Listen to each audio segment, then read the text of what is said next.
Assalamualaikum warahmatullahi wabarakatuh. Selamat pagi, selamat siang, selamat sore, dan selamat malam. Saya Tri Kurniawati, pengawas SMP Kabupaten Tangerang. Video ini menyajikan materi pembelajaran berdiferensiasi dan penerapannya di kelas. Selamat menyimak.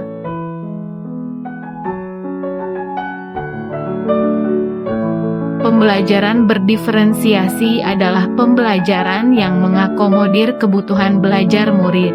Guru memfasilitasi murid sesuai dengan kebutuhannya, karena setiap murid mempunyai karakteristik yang berbeda-beda, sehingga tidak bisa diberi perlakuan yang sama. Dalam menerapkan pembelajaran berdiferensiasi, guru perlu memikirkan tindakan yang masuk akal yang nantinya akan diambil.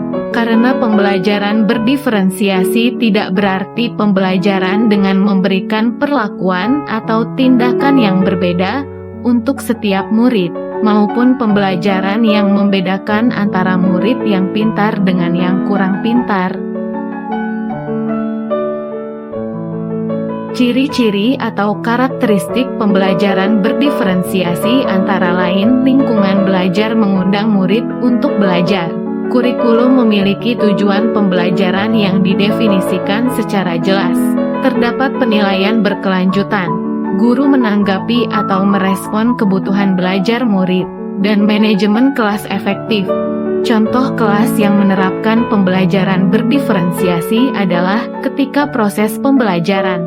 Guru menggunakan beragam cara agar murid dapat mengeksploitasi isi kurikulum. Guru juga memberikan beragam kegiatan yang masuk akal, sehingga murid dapat mengerti dan memiliki informasi atau ide, serta guru memberikan beragam pilihan di mana murid dapat mendemonstrasikan apa yang mereka pelajari.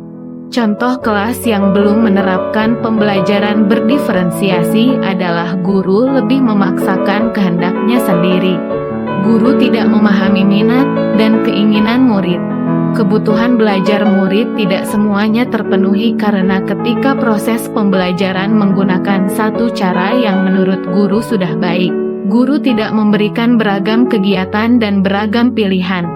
Untuk dapat menerapkan pembelajaran berdiferensiasi di kelas, hal yang harus dilakukan oleh guru antara lain, melakukan pemetaan kebutuhan belajar berdasarkan 3 aspek, yaitu kesiapan belajar, minat belajar, dan profil belajar murid. Bisa dilakukan melalui wawancara, observasi, atau survei, menggunakan angket, dan lain-lain. Merencanakan pembelajaran berdiferensiasi berdasarkan hasil pemetaan, memberikan berbagai pilihan baik dari strategi, materi, maupun cara belajar. Mengevaluasi dan refleksi pembelajaran yang sudah berlangsung. Pemetaan kebutuhan belajar merupakan kunci pokok kita untuk dapat menentukan langkah selanjutnya. Jika hasil pemetaan kita tidak akurat, maka rencana pembelajaran dan tindakan yang kita buat dan lakukan akan menjadi kurang tepat. Untuk memetakan kebutuhan belajar, murid kita juga memerlukan data yang akurat baik dari murid, orang tua atau wali, maupun dari lingkungannya. Apalagi di masa pandemi seperti ini, di mana murid melaksanakan pembelajaran jarak jauh, sehingga interaksi secara langsung antara guru dengan murid sangat jarang.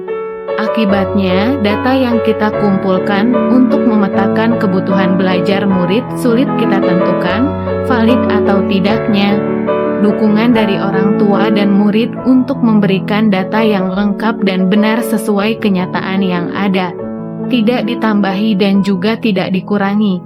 Orang tua dan murid harus jujur ketika guru melakukan pemetaan kebutuhan belajar, baik melalui wawancara, angket, survei, dan lain-lain.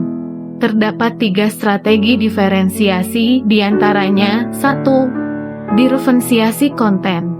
Konten adalah apa yang kita ajarkan kepada murid. Konten dapat dibedakan sebagai tanggapan terhadap kesiapan, minat, dan profil belajar murid, maupun kombinasi dari ketiganya. Guru perlu menyediakan bahan dan alat sesuai dengan kebutuhan belajar murid. 2. Diferensiasi proses.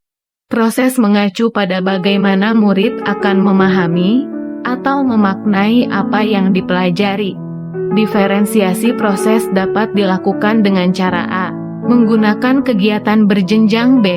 Menyediakan pertanyaan pemandu atau tantangan yang perlu diselesaikan di sudut-sudut minat. C. Membuat agenda individual untuk murid seperti daftar tugas, memvariasikan lama waktu yang murid dapat ambil untuk menyelesaikan tugas. D. Mengembangkan kegiatan bervariasi.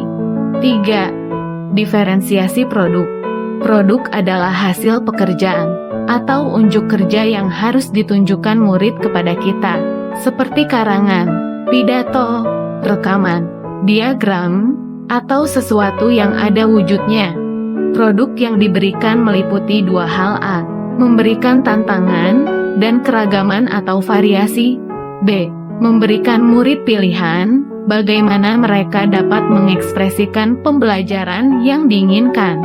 Penerapan pembelajaran berdiferensiasi akan memberikan dampak bagi sekolah, kelas, dan terutama kepada murid.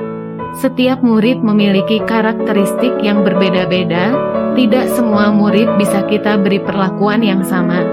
Jika kita tidak memberikan pelayanan sesuai dengan kebutuhan murid, maka hal tersebut dapat menghambat murid untuk bisa maju dan berkembang belajarnya.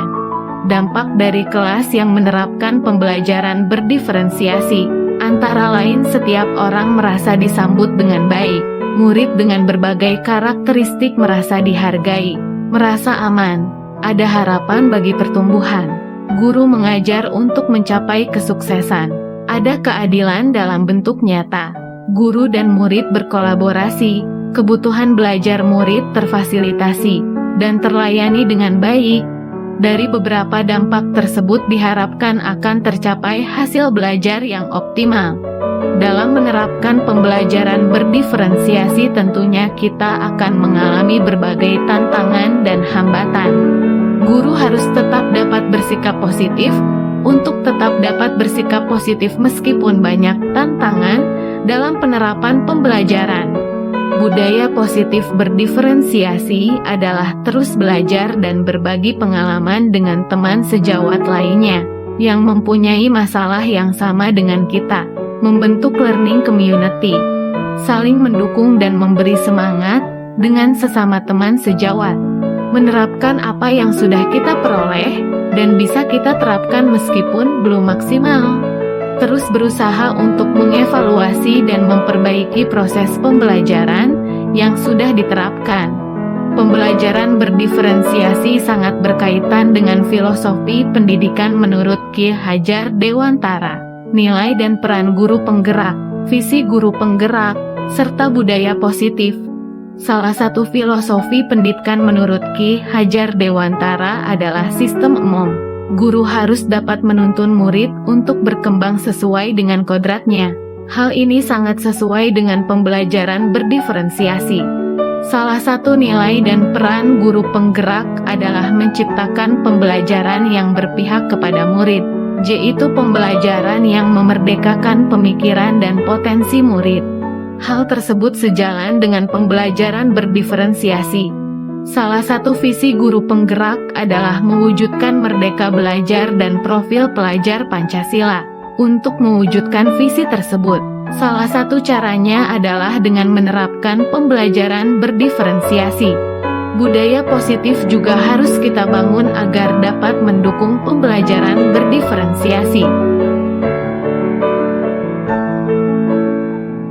Terima kasih ya, semoga bermanfaat.